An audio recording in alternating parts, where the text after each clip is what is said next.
Pensar una estrategia de acompañamiento territorial ante situaciones de violencia de género.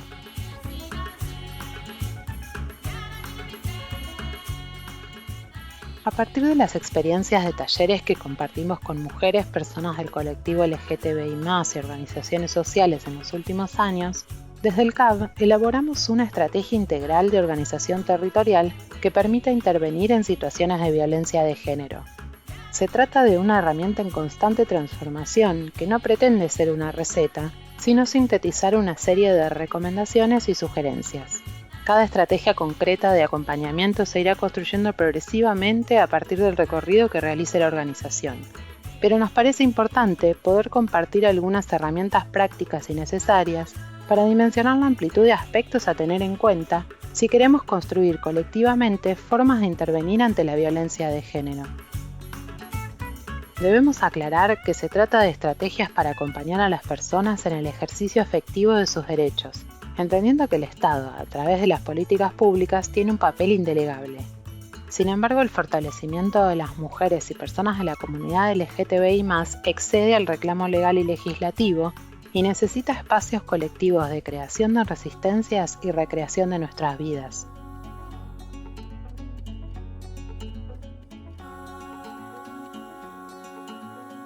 Señalamos 4 aspectos a tenerse en cuenta para construir una estrategia de intervención ante la violencia de género. La identificación de la tarea, la identificación de los derechos, el diagnóstico institucional y comunitario del barrio en el cual realizaremos la tarea y la organización grupal. Estos elementos deben ser construidos y consensuados para organizarnos, permitiéndonos tomar decisiones rápidas y contundentes.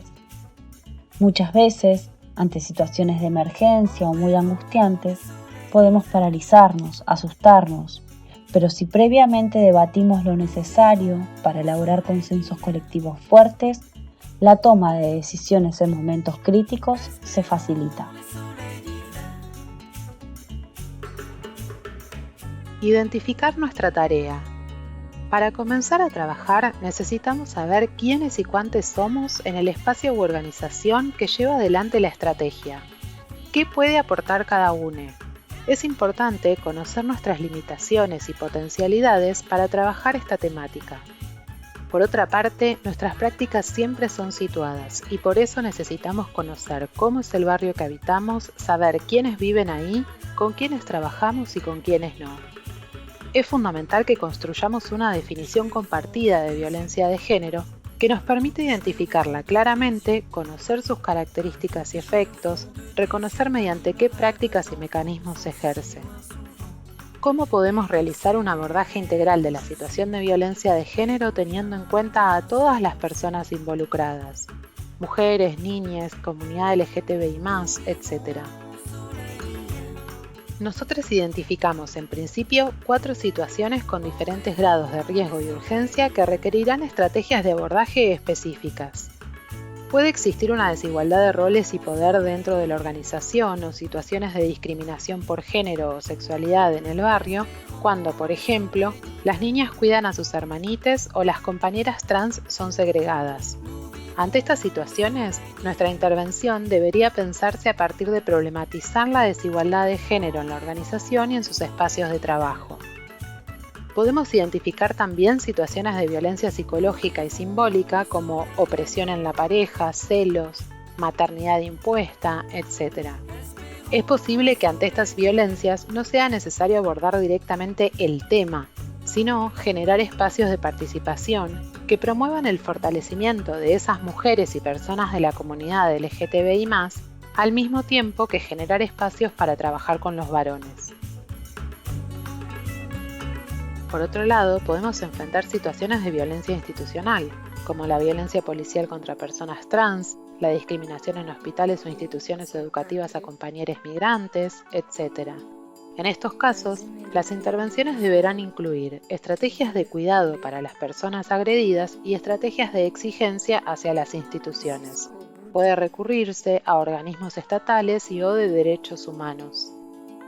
Por último, podemos identificar situaciones de violencia psicológica, económica, sexual y física donde son necesarias intervenciones singulares con la persona, sus hijos o allegados. Se pueden utilizar los recursos legales e instituciones disponibles, aunque muchas veces es necesario construir alternativas que las políticas públicas no brindan. Por ejemplo, una casa segura donde pueda alojarse la persona afectada. Identificar cuáles son los derechos en juego. Al momento de pensar nuestra intervención, debemos conocer las leyes, decretos y reglamentaciones que legislan los derechos de mujeres, niñas y personas de la comunidad LGTBI+. ¿Cómo se articulan esas leyes entre sí? Debemos tener en cuenta que en ocasiones entran en contradicción. Por ejemplo, las leyes contra la violencia hacia las mujeres y las que enuncian los derechos de la niñez. Por eso, es necesario que podamos hacer una lectura crítica de ese conjunto normativo y establecer qué uso estratégico podemos hacer de él.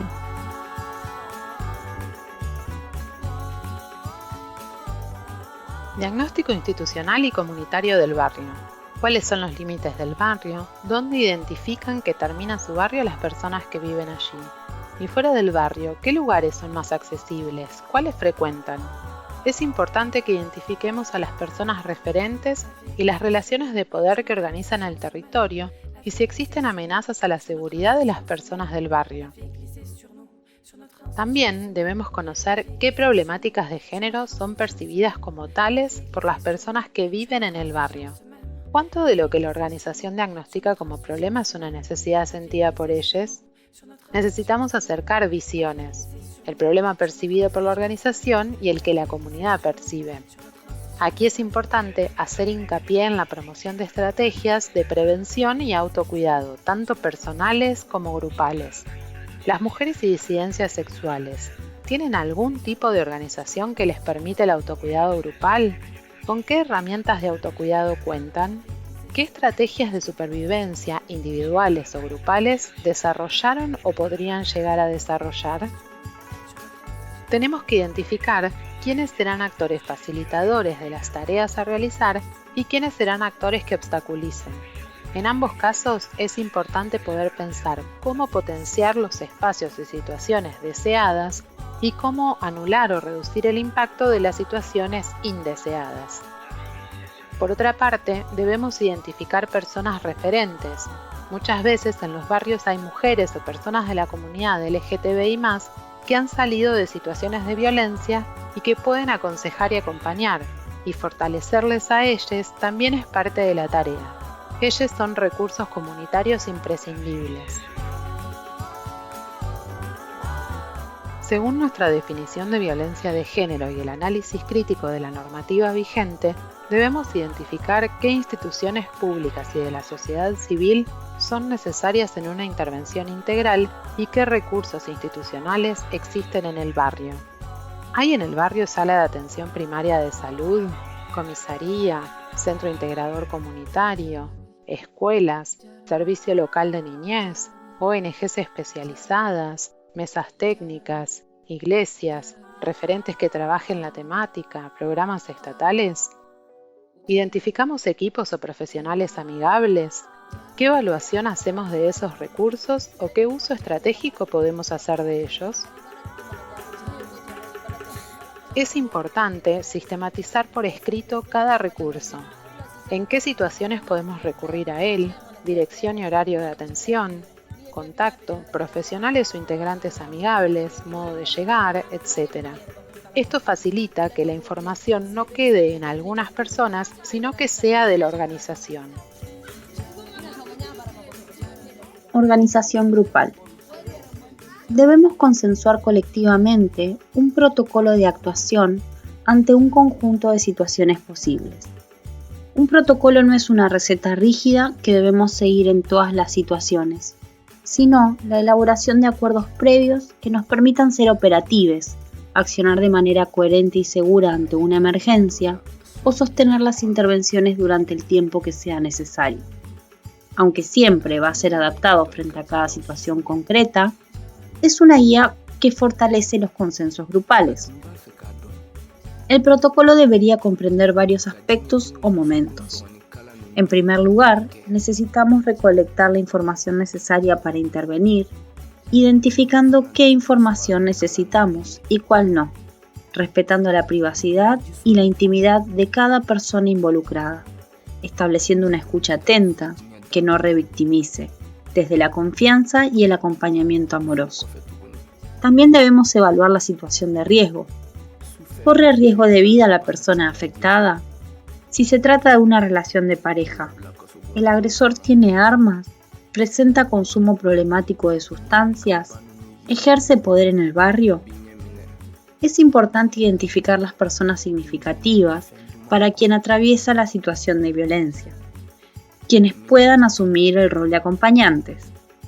La violencia afecta no solo a quien la sufre en forma directa, sino también a su entorno, familia, amigues, compañeros de trabajo o de la organización social. Por esta razón, es posible que muchas veces no puedan acompañar, que se paralicen, se angustien, se desesperen o no puedan respetar los tiempos de quien transita la situación. Por un lado, es necesario que tengamos en cuenta esto para acompañar también a estas personas afectadas. Por otra parte, es importante que podamos identificar quienes sí están o podrían estar involucrados en el acompañamiento, para fortalecerles ofreciendo espacios de escucha y herramientas de intervención. Posteriormente, debemos establecer cuál será la estrategia de intervención y qué necesitamos para llevarla a cabo, identificando los recursos que serán necesarios y teniendo en cuenta que los derechos están interrelacionados.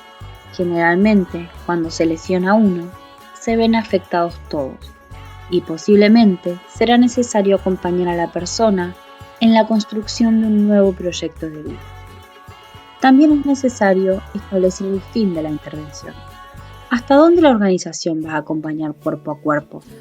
¿Cómo continuamos acompañando pasado el momento más crítico? ¿Qué espacios tenemos disponibles para ofrecer? Según la evaluación de riesgo que realicemos y las características de la situación concreta, debemos elaborar estrategias de seguridad. Información de dónde puede acudir la persona si siente que corre peligro, una estrategia de escape posible. En casos donde les afectados sean niños, ¿a qué adultos pueden acudir y qué pueden hacer ante una situación de violencia hacia él, ella o su familia? Es parte de la estrategia de intervención identificar los roles que tendremos en el acompañamiento, saber si serán roles fijos o rotativos, considerando si hay saberes o disposiciones específicas que podamos aportar cada uno para potenciar la estrategia grupal y teniendo en cuenta los vínculos personales de confianza que las personas afectadas establecen con los promotores o militantes.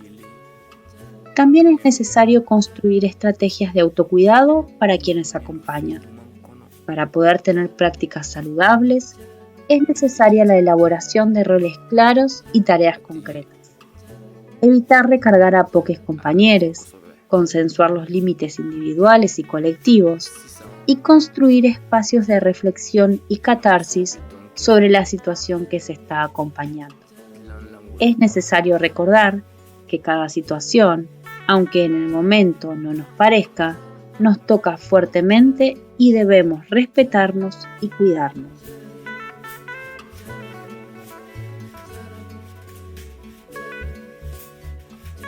Para hablar del autocuidado, tomamos las palabras de las compañeras de la Iniciativa Mesoamericana de Defensoras de Derechos Humanos y Asociadas por lo Justo. ¿Qué podemos hacer para que nuestras luchas sean sostenibles sin sacrificar nuestra vida? Las medidas de autocuidado en nuestros colectivos, organizaciones y movimientos muchas veces son precarias. La falta de autocuidado nos hace violentar en nosotros mismos derechos que reclamamos para otros, generando un desgaste físico y emocional que limita el alcance y la fortaleza de nuestros movimientos. De igual manera, refleja una forma de entender y vivir la militancia que aumenta y muchas veces justifica y valora el riesgo, el sacrificio y la falta de límites, lo que aumenta a su vez nuestra vulnerabilidad ante la violencia, el desgaste físico y el desgaste emocional. Por el contrario, La conciencia personal y colectiva del autocuidado es un elemento de transgresión feminista que nos permite vivir en el presente y en nuestra persona algunos de los derechos fundamentales que queremos para todos, y eso crea una experiencia de libertad, fortaleza y esperanza fundamental para construir el mundo que queremos. El autocuidado, además, adquiere un carácter político cuando se relaciona con el cuerpo como territorio, como lugar habitado. ¿Cómo es posible trascender otros territorios si no habitamos conscientemente nuestro cuerpo? El autocuidado nos lleva no solo a ponernos límites, sino a ser conscientes de que no somos omnipotentes y que todas las desigualdades que queremos transformar se deben abordar colectivamente. Al mismo tiempo, una parte sustantiva para lograr el autocuidado es la propia transformación personal, la búsqueda por identificar las necesidades propias, los límites personales y sacar el máximo provecho de las herramientas y capacidades que tenemos, para que podamos procesar de otra forma los conflictos, las tensiones y la desconfianza entre nosotros y nuestras organizaciones. ¿Cómo vamos a festejar cada paso dado, pequeño o enorme? Es muy importante que nos tomemos el tiempo para celebrar los pequeños y los grandes logros, que nos encontremos y podamos reconocer los aportes individuales y colectivos, que elaboremos grupalmente las construcciones realizadas. En Argentina y en América Latina, somos miles de personas que nos estamos organizando contra la violencia patriarcal, colonialista y capitalista. Encontrarnos y tejer redes de comunicación y acompañamiento nos fortalece, nos ayuda a pensar nuevas estrategias y a mirar críticamente nuestras prácticas. Además, cada vez que nos reunimos y trabajamos en conjunto, creamos nuevos saberes que podemos ofrecer a otras compañeras que se hallen en situaciones similares. De este modo, podemos generar relaciones de reciprocidad que nos apuntalen y enriquezcan. Así multiplicaremos nuestros esfuerzos. Este material está basado en el libro Herramientas para hacer frente a la violencia de género, elaborado por el Centro de Atención a Víctimas de Violencia de Género, programa de extensión de la Facultad de Ciencias Jurídicas y Sociales de la Universidad Nacional de La Plata. Fue editado en 2019 por Ediciones de La Caracola. La Plata, Argentina, marzo de 2021.